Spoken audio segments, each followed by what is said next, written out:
the university costs in America these days, some universities charge $70,000 a year to go to universities. That's insane.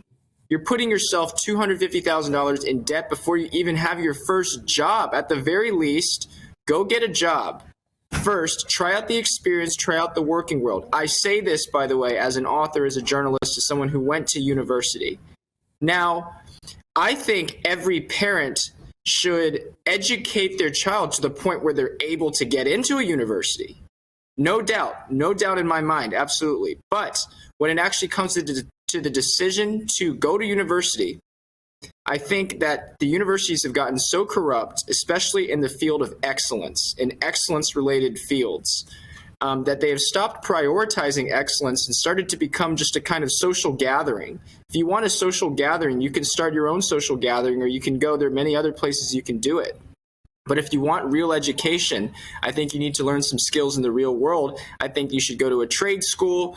You should go get your first job. And maybe if you don't like it, if you really want the intellectual experience, if you really want to be a lawyer or a doctor, yes, then you should definitely consider university. But I think for the majority of people in the world, you should definitely start out your life learning a practical skill.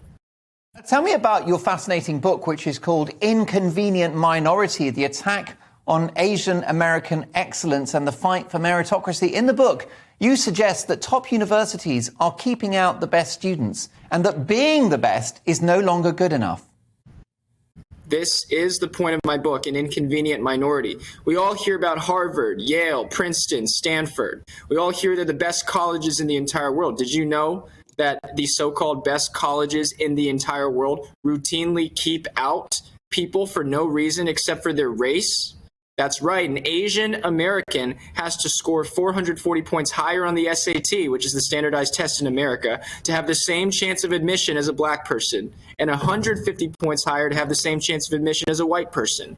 These universities have gotten so woke that they no longer prioritize excellence as the most important factor. They prioritize your race, your gender, and your sexuality. And that's the point of my book. We need to save our country from this anti-excellence woke ideology, and we need to restore a true meritocracy in our country today.